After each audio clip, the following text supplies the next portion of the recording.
नमस्कार मित्रांनो, आर-एस अकॅडमीमध्ये आपल्या सर्वांचं या ठिकाणी सहर्ष स्वागत आहे. मित्रांनो, आपण मागचा जो व्हिडिओ अपलोड केलेला होता वयवाढीच्या संदर्भामध्ये, त्या व्हिडिओला तुम्ही विद्यार्थ्यांनी मोठ्या प्रमाणामध्ये प्रतिसाद दिला. आता व्हिडिओ बनवत असताना मित्रांनो, मला काही विद्यार्थ्यांचे फोन येतात, काही मेसेजेस येतात आणि त्या माध्यमातून जे विद्यार्थ्यांनी जे मांडलेले प्रश्न आहेत, ते प्रश्न घेऊन आपण या ठिकाणी व्हिडिओ तयार करत असतो. आता त्या व्हिडिओनंतर बऱ्याच मुलांच्या कमेंट्स अशा आल्या, की सर 1987 ला एज वाढ मिळाली पाहिजे. काहींचं मत होतं सर 92 ला 91 ला या ठिकाणी एज वाढ मिळाली पाहिजे. तर आपण अशी मागणी केलेली होती, की सरसकट या ठिकाणी वयवाढ मिळाली पाहिजे.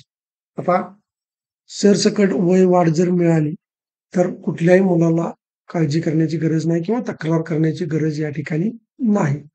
परंतु मित्रांनो, एक गोष्ट लक्षात ठेवा. आता बऱ्याच विद्यार्थ्यांचं मत असं आहे, की 91-92 वाल्यांना सुद्धा या ठिकाणी संधी मिळणार आहे. त्यांनी घाबरून जायची गरज नाही.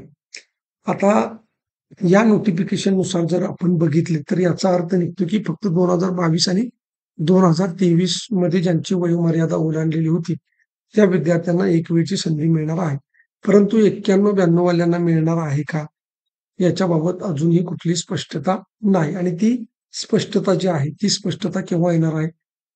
ज्यावेळेस शासनाचा हा जी-आर प्रसिद्ध होईल, त्या जी-आरमध्ये या गोष्टी नमूद केल्या जातील आणि ती तारीख सुद्धा तुम्हाला त्या जी-आरमध्ये दिसणार आहे.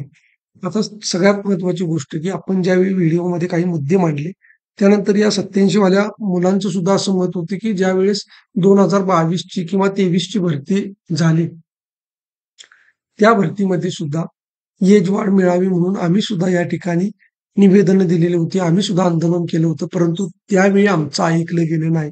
मग आता 1989 वाल्या जर मुलांचं ऐकलं गेलं असेल, तर मग आम्हाला त्यावेळी संधी का नाकारली असं या मुलांचं म्हणजे या मुलांचा आरोप आहे. म्हणजे या 89 किंवा 90 वाल्या मुलांच्या आंदोलनाची तुम्ही दखल घेतली आणि त्यांच्यासाठी वयवाढ केली. मग आम्ही सुद्धा या 2022 च्या भरतीमध्ये एजबार होऊ नये किंवा 2023 च्या भरतीमध्ये एजबार होऊ नये. कोरोनामध्ये आमचं सुद्धा वय वाया गेलेलं होतं आणि त्यामुळं आम्ही सुद्धा अशा पद्धतीची विनंती केलेली होती. पण शासनाने आमची बाजू ऐकून घेतली नाही. त्यामुळं आम्हाला या 2022 आणि त्यानंतर येणाऱ्या भरतीला मुकावं लागलं. मग 1989 आणि 90च्या मुलांनाच फायदा का? जर तुम्हाला द्यायचं असेल, तर सरसकट या ठिकाणी वयवाढ करा आणि सर्वांना संधी द्या, असं या मुलांचं मत आहे. आता एक गोष्ट लक्षात घ्या मित्रांनो, अशा ज्यावेळी गोष्टी घडतात, आता वयवाढ मिळाली म्हणून सगळे मुलं एकत्र होती हे निश्चित आहे. परंतु आता हे जे नोटिफिकेशन आहे, हे नोटिफिकेशन आल्यानंतर काय होतं, की मुलांचा एकोपा राहत नाही. आता जे बऱ्यापैकी 89-90 ची मुलं असतील, ती या कॅम्पेनमध्ये भाग घेणार नाहीत, असं माझं स्पष्ट मत आहे. कारण मित्रांनो, अशीच गोष्ट ज्यावेळेस मागच्या वेळी एम-पी-एस-सीमध्ये घडली. एम-पी-एस-सीमध्ये मुलांचा असाच आरोप होता आणि त्यांनी सुद्धा अशाच प्रकारे आंदोलन केलं गेलं आणि सरतेशेवटी शासनाने एक जी-आर काढला आणि त्या जी-आरमध्ये 1 वर्षाची जी वयवाढ आहे, 1 वर्ष वयवाढ, ही 1 वर्षाची वयवाढ त्या एम-पी-एस-सीच्या मुलांना लागू केली. परंतु तिथं सुद्धा असाच प्रॉब्लेम झाला, की स्पेसिफिक मुलांनाच त्याचा फायदा झाला आणि बाकीची मुलं या ठिकाणी बाहेर गेली आणि शासनाचा जी-आर आल्यानंतर त्या जी-आरमध्ये तारीख डिक्लेअर केली गेली. मुलांची मागणी होती, की सरसकट वयवाढ मिळाली पाहिजे, परंतु सरसकट वयवाढ न देता केवळ 1 वर्षाची वयवाढ केली आणि मित्रांनो, एक गोष्ट सांगतो, की ही 1 वर्षाची वयवाढ आहे, ती वयवाढ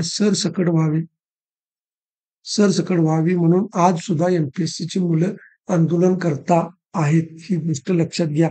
परंतु मागच्या वेळेस 1च वर्ष त्यांना वयवाढ दिलेली होती. कुठलीही सरसकटची वयवाढ दिलेली नव्हती आणि बऱ्याच मुलांच्यावरती अन्याय झाला आणि तशा पद्धतीचा अन्याय तुम्हा मुलांवरती होऊ नये.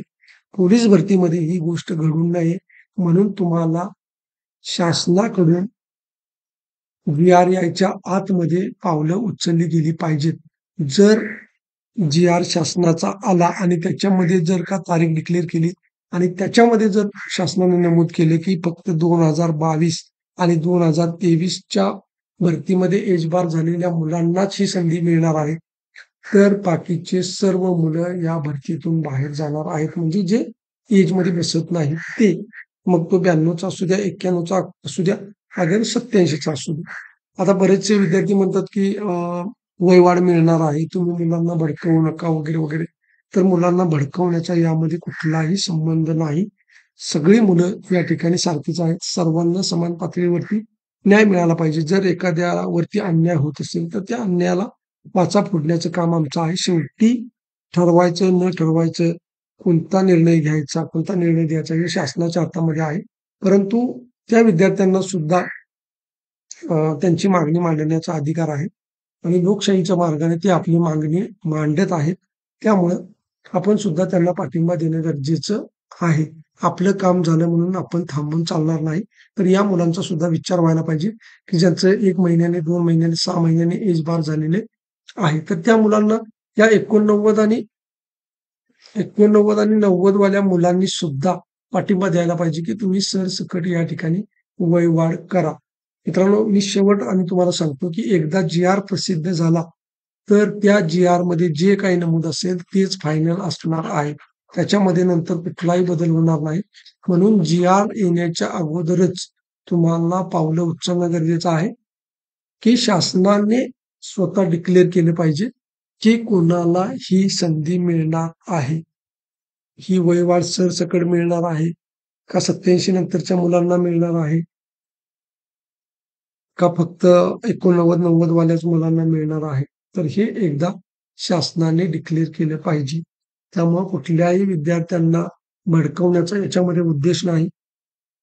आपला उद्देश एकच आहे, की सर्व मुलांना या ठिकाणी न्याय मिळाला पाहिजे. सर्वच मुलं भरतीची आस लावून बसलेली असतात. तर या 87च्या मुलांचं मी मगाशी तुम्हाला सांगितलं, की ते सुद्धा असं म्हणतात, की या 2022च्या भरतीमध्ये आमचं वय ओलांडून जात होतं. म्हणून आम्ही तशा पद्धतीची मागणी शासनाकडे केलेली होती. आम्ही सुद्धा आंदोलन केलं होतं, परंतु आम्हाला त्यावेळी वयवाढ मिळाली नाही आणि त्यावेळी वयवाढ मिळाली नाही म्हणून आम्ही आता येणाऱ्या 2025च्या भरतीमध्ये आम्ही त्याचे हकदार आहोत. मित्रांनो, शेवटी एक गोष्ट तुम्हाला मी जाता-जाता सांगतो लक्षात घ्या, की तुमचं जर नशीब असेल, तुम्हाला जर ती नोकरी मिळणार असेल, तर ती फक्त तुम्हालाच मिळणार आहे. कॉम्पिटिशन कितीही वाढू द्या, कितीही मुलं मैदानात उतरू द्या, तुमची जागा जर तुम्हाला मिळणार असेल, तर ती मिळणारच आहे. त्यामुळे असं काही नाही, की जास्त मुलं सहभागी झाली, जास्त स्पर्धा वाढली, मग माझा नंबर लागणार नाही वगैरे, वगैरे ह्या गोष्टी मनातून काढून टाका. तुमची एक सीट आहे. बाकीच्या जागा माहीत नाही किती असतात, काय असतात. परंतु तुमचं जर त्या जागेवरती सिलेक्शन होणार असेल, तर ते सिलेक्शन निश्चित होणार आहे. त्यापासून तुम्हाला कुणीही रोखू शकणार नाही. त्यामुळं या सगळ्या गोष्टी डोक्यातून काढून टाका आणि शासनाकडे फक्त गृह विभागाकडे एकच विनंती करा, की तुम्ही नेमकी ही वयवाढ कोणासाठी आहे? एक तर तुम्ही सरसकट वयवाढ करा आणि सर्वांना समान पातळीवरती न्याय द्या. अन्यथा एकदा जी-आर प्रसिद्ध झाला, की पुन्हा ही भरती 100% होणार आणि तुम्हाला माहिती आहे, की 100% पदभरतीला मान्यता मिळालेली आहे. त्यामुळे 15,000 पदांची भरती या ठिकाणी होणार आहे आणि ही भरती झाली, की मग तुम्हाला पुन्हा आंदोलन करावं लागेल, पुन्हा या सगळ्या गोष्टी कराव्या लागतील. त्यामुळे जिथं-जिथं तुम्हाला निवेदनं देता येतील लोकप्रतिनिधींना, जिथं-जिथं तुमची बाजू मांडता येतील, त्या-त्या ठिकाणी तुम्ही बाजू मांडा आणि या वयवाढीच्या संदर्भामध्ये तुम्ही आवाज उठवू शकता. हा व्हिडिओ तुम्हाला चांगला वाटला असेल, लाईक करा, सबस्क्राईब करा. जास्तीत जास्त विद्यार्थ्यांच्यापर्यंत शेअर करा आणि तुमचं जे मत आहे ते खाली कमेंट बॉक्समध्ये नक्की व्यक्त करा. धन्यवाद.